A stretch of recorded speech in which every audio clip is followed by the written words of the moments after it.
162. No, that is not a misprint. That is how many points the Pacers scored against the Wizards. What just happened? How many franchise records did they set? How did they even do this? Are the Wizards okay? We have so much to get to on today's Locked On Pacers podcast. You are Locked On Pacers, your daily Indiana Pacers podcast, part of the Locked On Podcast Network, your team every day. What up, y'all? Happy Friday. Congrats, you made it through the week, and welcome into another edition of the Locked On Pacers podcast, where we, of course, talk about the Indiana Pacers. As always, my name's Tony East. I cover the team for Forbes, and today, Texas Tech, Arkansas was awesome. Baseball is back. Josh Giddey at half-court buzzer beater against the Bulls, and you're here because the Pacers scored 162 points in one NBA basketball game. How on earth is that even possible? If you scored 3 points a minute, you wouldn't even score 150 points in a game. It's ridiculous what the Pacers did to the poor Washington Wizards. They tried their best. Tyrese Haliburton was awesome. The new substitution pattern is worth keeping an eye on. There's a lot of little things that are totally worth talking about later. What you're here for and what I have to talk about. Holy cow. It never ended for the Indiana Pacers in this game. I have a ton of notes, and I have a ton of prep for a podcast segment right now where I'm talking to you about the Pacers' first half of the game. They had 83 points at halftime. It was one of their top 7 scoring halves of all time. They have a ton of awesome stats in their first half, and I'm going to get to later. But I prepped for this. I'm ready. I'm like, okay, they had this awesome first half to beat the Wizards. Then they scored 79 in the second half. The water never shut off. The water bill in Capital One Arena is going to be high because the Pacers just kept running. It was crazy. It did not matter who was on the floor. The Pacers could score. Every single starter for the Pacers shot 50% or better from deep. Every single bench player was crushing it inside the arc, and it didn't matter who the group of 5 was on the floor. The Pacers could get their feet in the paint and set up good threes. They could find those cutters when they got cut off in the lane, and they made every single shot in between. And this wasn't just some like miraculous make toughies kind of game. They only made 4 non-paint twos the whole game. They took the exact shots that they want to take every single night, and the Wizards were inattentive, were unwilling to guard them, were bad. They have been bad a lot of the year. And the Pacers scored 162. This game featured 2 teams with high paces. The Pacers love to play fast. The Wizards have a crazy pace this season. The Wizards actually have a higher pace than the Pacers this season. But the Pacers' offense is good, and the Wizards' defensive rating is 20th in the NBA, and that is how you get to the game we just saw. The Pacers hit 2 threes in their first 2 possessions. That should have been a sign of things to come. Tyrese Haliburton hit the first one. Andrew Nembhard hit the second one. Myles Turner hits a jumper, short paint jumper, and a minute and 2 seconds in the game, the Pacers have 8 points all on jump shots, and it never stopped.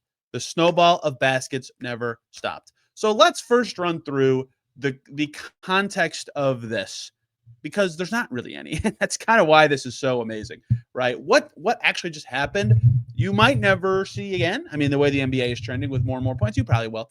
But 162 points in one NBA game is insane, right? The Pacers in the ABA, yeah, okay, they did that a few times. In the NBA, this is their franchise record, right? They had the 152 against OKC a few years ago. They scored 152 against the Spurs last year. They scored 157 against the Hawks. They'd never hit 160 in the NBA.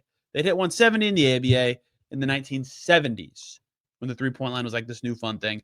160 in the NBA is crazy. Crazy. Highest scoring game this season by any team. To do that, to actually reach 160 points, obviously got to make a bunch of shots, and the Pacers did that. They made 59 shots in this game. They made 27 threes. That is a franchise record by a good margin. Their previous best was 23 threes. They made 4 more than that. 1 more per quarter than their previous old best. They could not miss from deep. Tyrese Haliburton, 7 for 10. Andrew Nembhard, 1 for 2. Myles Turner, 4 for 6. Aaron Nesmith, 3 for 5. Pascal Siakam had his only 3. The bench had a couple guys struggle. Ben Mather and Obi Toppin were combined 1 for 8 from 3. But Jarris Walker made 4 for 5. Thomas Bryant made both of his. Ben Shepherd, when Ben Shepherd's hitting threes in March, it's a hot night for your team. He was 2 for 4. Quentin Jackson, Johnny Furphy made their only threes. We will never talk about Tony Bradley's 3-point attempt in this game ever again beyond the sentence you're hearing right now. But everybody was hitting threes to the point of like not comedy, but just like at what point do you just throw up your hands as the Wizards and say, can we just forfeit? Like we have no chance. It was ridiculous. Even third groups coming in, lack of shot creation or general ball movement or connectivity, in theory, would be this group's problem. The good players, like the Pacers, like their depth, but I think it was Furphy, Jackson, Bradley, Shepherd, and Jarris in the fourth quarter. Good players. You don't expect them to be setting up each other for wide open threes that they can drill over and over again. And they were all making threes the entire fourth quarter. The Pacers scored 37 points in the fourth quarter after clearing their bench. It did not matter who was on the floor. They were going to make shots and create good shots against this lowly Wizards team. So 27 threes. That is a franchise record. They had it with like 6 minutes to go after Johnny Furphy sets the record. There's your trivia question. 14 in the first half, 13 in the second half. Nearly a perfect spread of incredible jump shooting. Where were those against the Lakers? Or they're going to lose. Like if they play OKC in 2 nights, if they lose that game because OKC is amazing, they're going to go, man, if only we made 27 threes today. Right? You beat anybody if you make 27 threes. That's franchise record number 2. Number 1, obviously, being the 162 points. This one is the one I was tracking that I thought was miraculous. 48 assists in a game. That is insane to me to even like fathom. The Pacers I think of as a really good ball movement team. They lead the league in passes. They've never even cracked 40 this year. 48 in this game. You got to make shots to get assists. So like obviously there's some connection between this high scoring game and a bunch of assists. Their second most assists in a game in franchise history. Number 1 being, of course, that 50 assist game they had against the Hawks last year. Every Pacers-Hawks game last year was just crazy nonsense. But they hadn't cracked 45 besides that Hawks game before. And in the turn of the century, they had never cracked 42. They got to 48 in this game. So every other time in a franchise history, they had been at 42 assists or higher outside of last season was in the 1900s. 48 assists. Everybody was moving it well. The team leader in assists, you'd imagine, oh, yeah, it's Tyrese Haliburton, right? No. He was third. Andrew Nembhard first, TJ McConnell second. Everything the Pacers did turned to gold. Whoever created the shot, whoever initiated the possession, whoever drove to the basket, whoever looked at the rim, it didn't matter. They were going to score. The vibes were about as immaculate as a basketball team could possibly have for one game. The poor Wizards. The lowest scoring quarter that the Pacers had in this game was 37. The worst quarter. The Wizards' best quarter, the first quarter, the Wizards scored 31. Pacers actually had a pretty bad defensive first half. That means if the Pacers' worst quarter and Wizards' best quarter intersected 4 times, the Pacers would have won by 24. At their worst. It's unbelievable. Every number is like funnier than the last one to me. It was a rout every step of the way to the point of comedy at some points. And the poor Wizards sitting there observing. They didn't even play awful. Like they had okay shooting percentages. They didn't have that many turnovers. They just had no chance. They were playing against a set defense every possession because they could not stop the Pacers. And the Pacers did this with like no minutes for their stars on a back-to-back. Their leading minutes getter was Haliburton, who didn't even play 25. It was unbelievable. It got to the point of ease of scoring in the fourth quarter that Rick Carlisle had to tell his team, stop, right? And we've seen the Pacers have this happen before. We're in Milwaukee last year at Game Ball Gate. There was the Bucks did not stop, and there was some chagrin about the end of that. The Pacers got up 45, I think. Yeah, 156-100. It was a 45-point lead. Then it got to 46 after Quentin Jackson hit a 3 with 2:33 to go. Then it got to 59, almost a 60-point lead with 2 minutes to go, and the Pacers gave up. They took the shot clock turnover every possession the rest of the way after that Ben Shepherd 3 with 2 minutes to go. So almost up 60 with 2 minutes to go. The Pacers dribble it out for 3 or 4 straight trips. The Wizards crowd is booing because they are seeing history. They are seeing the most points the Wizards have ever given up in this porous defense. And like, they've been a bad defense all year. No one's hung 162 on them. I mean, it was unbelievable. It reminds me of, for those astute, this actually was kind of a franchise direction changing game for the Pacers when the Hornets came in and set their franchise record in Cambridge in 2022, I believe, January of 2022. And by the end of that game, people stayed even though the Pacers were down so much because, wow, look at this. History. What this is like, it was crazy. That game, Pacers fans were not cheering at the end or booing the Hornets, for not scoring. But that is how much the Pacers scored. That the visiting fans were booing them for not scoring. A ridiculous game, a ton of ridiculous moments, a night that many of, like, there's a chance that they don't get to 27 threes again for like years. I mean, obviously their franchise record is 23, which they've done twice recently. So it's like fathomable they could get into the 20s again with the roster they have and the way the NBA is trending. But they broke it like by a lot. They were sniffing the NBA record at one point. Ridiculous game. Ridiculous game. And I want to tell you more about it by talking about the first half of the game. And the number of crazy stats I can tell you about the first half that set the table for the Pacers. All coming up here on Locked On Pacers. Before we do that, we got to talk about FanDuel. March Madness is here. Crazy games on Thursday. And FanDuel is giving you the chance to get in on the action like never before. Right now, new customers can get $200 in bonus bets when your first $5 bet wins. That's 200 extra bucks to use on everything from buzzer beaters to Cinderella stories and even who is cutting down the nets. A couple underdogs could be juicy this year. FanDuel makes it easy to back them with spreads, totals, and game props. Tournament games happening today, yesterday, tomorrow, the day after that, and Monday. There's always something exciting to bet on. The FanDuel app is simple to use. When you win, you get paid instantly. No waiting around. So visit FanDuel.com. Get in on the college hoops action all tournament long. That is one more time on FanDuel.com. Back here on Locked On Pacers, thanks for making us your first listen today and every single day. Your second listen's got to be Locked On Wizards, where I'm sure they're talking about what happened on the defensive end today. I am currently 12 minutes into this recording, which means at this point in the basketball game, the Pacers had 45 points. Tied for their best first quarter scoring output this season. They followed it up with 38 in the second quarter. Just ridiculous. 83 first half points. So it sounds silly to run through a first half. Their second half was 79, barely worse. It sounds silly to run through the first half, but I will. When I start explaining why I'm going through the first half, you'll immediately get the bit that I'm doing here. That is the seventh time in franchise history the Pacers have scored 80 points in a half. It was their highest scoring half this season. Just comically easy for them to score in the first quarter, right? That's how they tied for their best scoring first quarter of the season.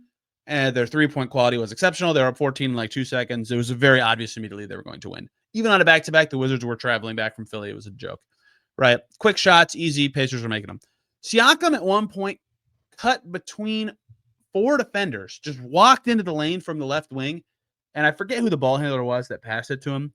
But like no one even tried to step into his path or like realized he was cutting and got in the way. And that was the basket. I was like, oh man, this is not going to be a good game for the Washington Wizards defense. And then the Pacers were 12 for 21 from deep. And I was like, okay, let's start looking up the 3-point records. This is crazy.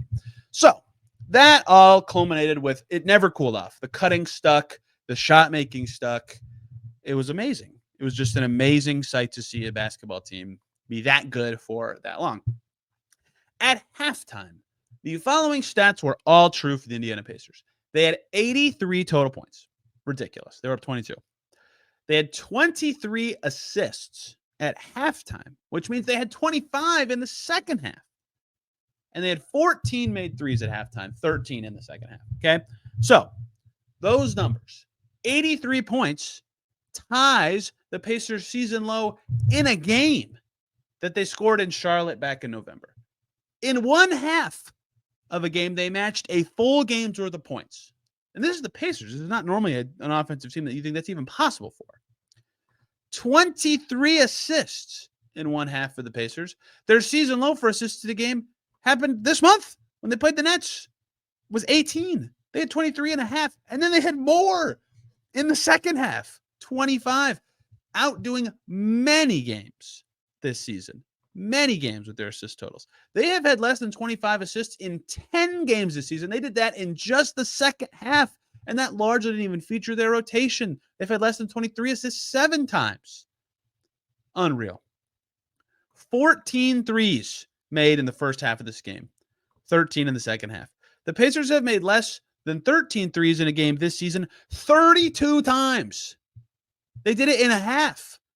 Their better half, 43 times they've made less than 14 threes in a game. That's over half their games. They did that in a half twice in one day. What even just happened? Like it was so crazy that none of the snarky little internet losers who say stuff like, well, they're playing the Wizards. Of course, no, it doesn't matter. It was so crazy that they could have been playing you and me and it would have been nuts. They were making everything insane shot making, just like, I can't even fathom these stats. Like every time I run a query about like looking up the last time the Pacers did XYZ, this game's going to pop up like every time. It was unreal. Oh, the poor Wizards. The poor Wizards. I didn't watch Brian Keefe's press conference. What do you even say? What do you even say? That was a crazy game for the Pacers. Let's talk some individuals. I could truly sit here right now and talk about every player. Like, that's not a joke. I think they had 9 guys in double figures. I'm going to double count that or double check that, excuse me, to make sure that I didn't get that wrong. Aaron Nesmith, Pascal Siakam, Myles Turner, Tyrese Haliburton, Bennedict Mathurin, Obi Toppin, TJ McConnell, Jarris Walker, and Thomas Bryant. Yes, that's 9 guys in double figures. To get to 162, where your second leading scorer has 17, is bananas. Tony Bradley almost got to double figures. Andrew Nembhard was one made 3 from double figures. My God. I mean, it was just crazy. Okay, so 9 guys in double figures.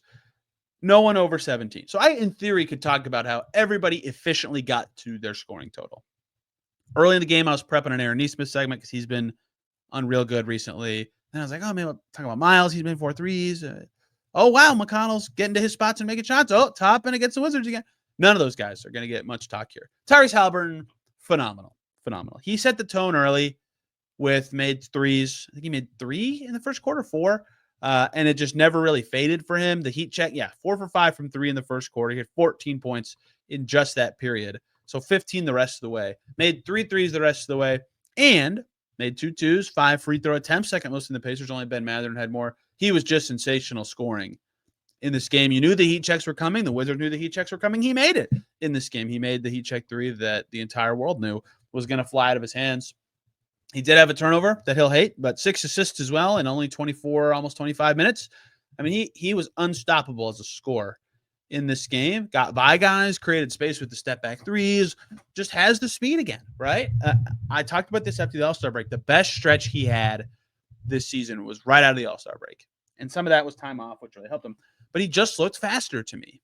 And when he got hurt the first time coming out of the break, hip issue, I believe, he missed 3 games, and when he came back from that absence, he didn't look the same speed. He was still playing well, getting the double-doubles, but he didn't look quite the same speed. Then he missed 3 more games after returning with a back issue. Since that return, he's looked like he has that same speed to me again, and in this game, that was very obvious. He could create a lot of space going forwards or backwards, which sounds silly to say, but like for a guy who has an immaculately good step-back 3, that's valuable, and it's shocking to me that in a game where they set a near franchise assist record, he only had 6. His double-double streak ends. Here's 2 insane Tyrese Haliburton stats for you. Well, I guess the first one's not insane. His double-double streak is over. And he could have played his normal minutes load and maybe gotten closer, but his minutes would have had to be pretty high because of how little he was getting assists in this game because he was scoring so well, right? The insane Haliburton stat is, in this game, 6 assists to 1 turnover. Very good, right? For lots of point guards, that's a great game in the league, like a full game, right? And that's a good game for Tyrese Haliburton. That makes his assist-to-turnover ratio since the All-Star break worse. It went from 11.4 something to 11.04. What?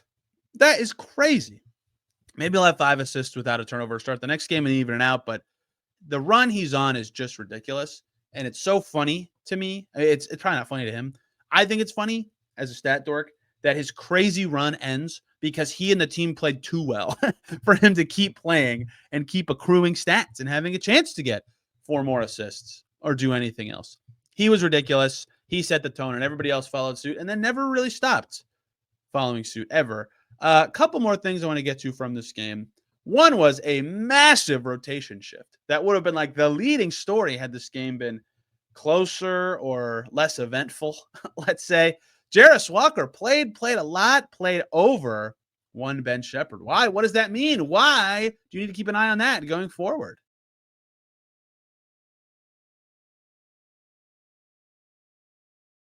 Back here on Locked On Pacers. Thanks for making us your first listen today and every single day. Check out Locked On Bulls or Locked On Lakers next. Oh my gosh.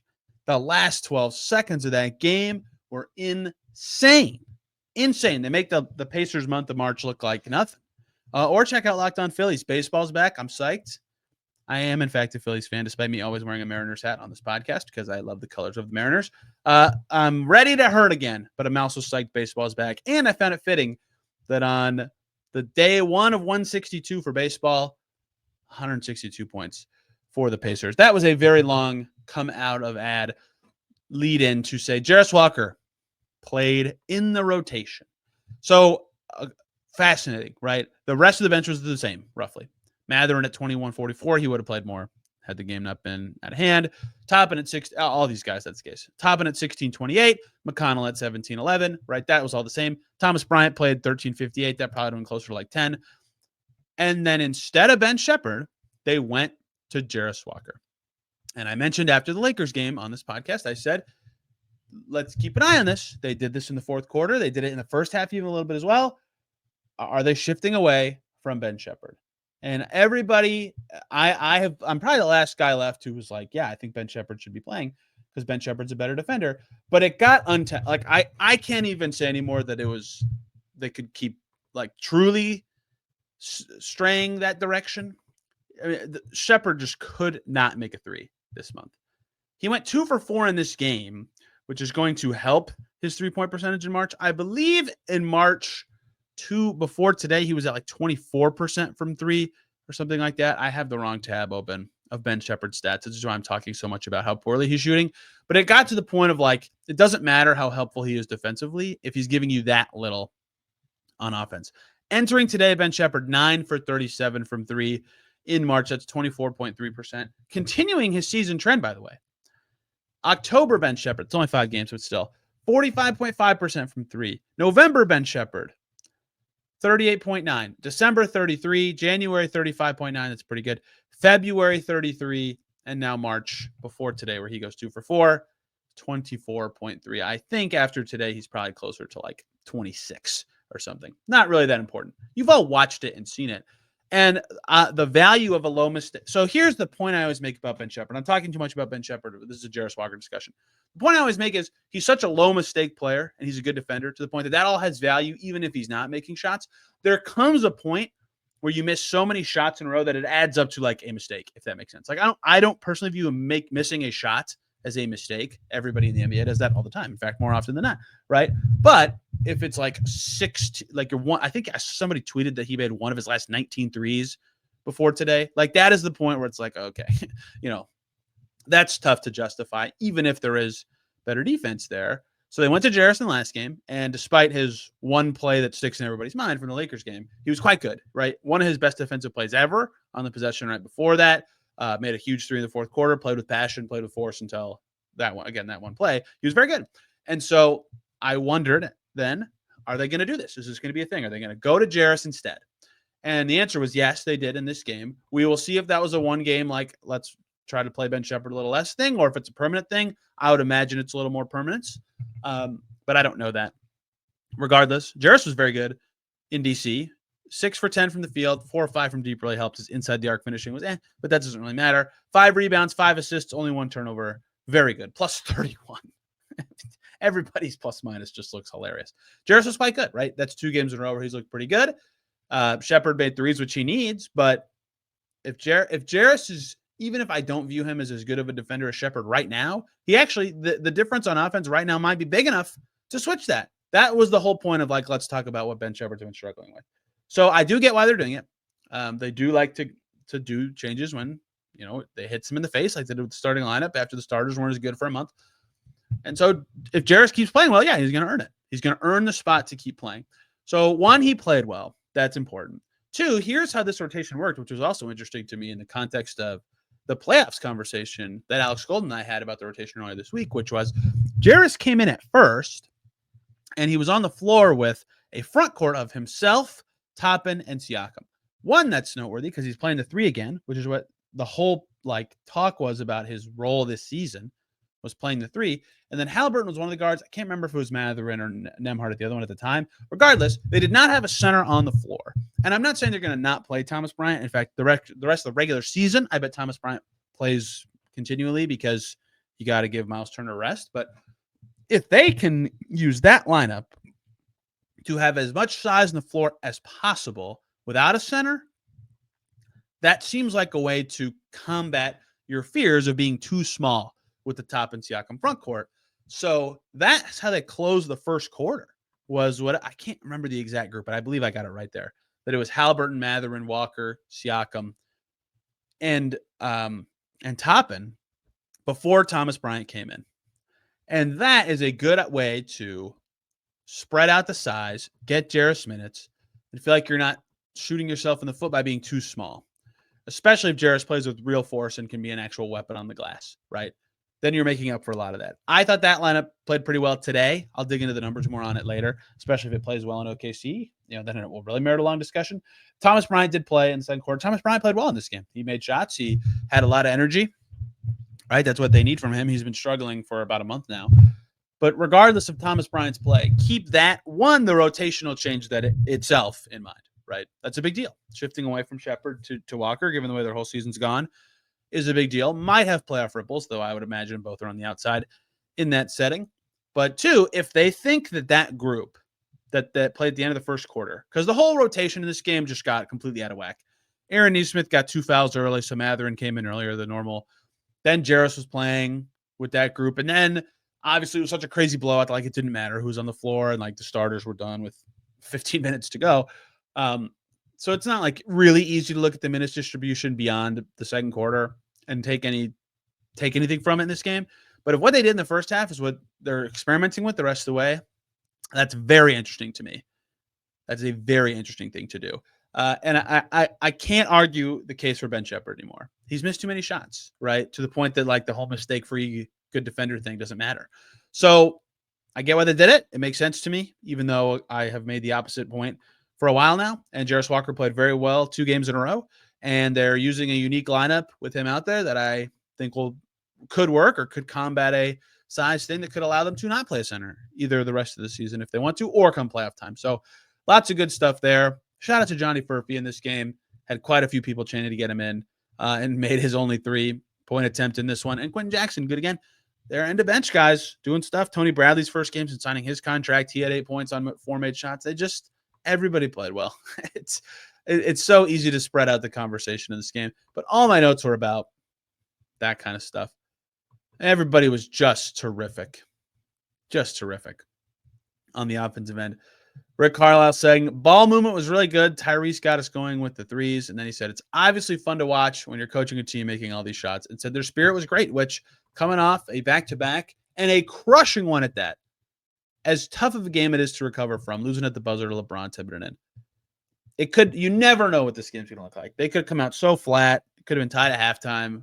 I mean, we've all seen the Pacers struggle against this exact quality of team this entire month. Instead, they came out blazing hot from the field, and it never, ever, ever ended. Remarkable game. Unforgettable game in many ways.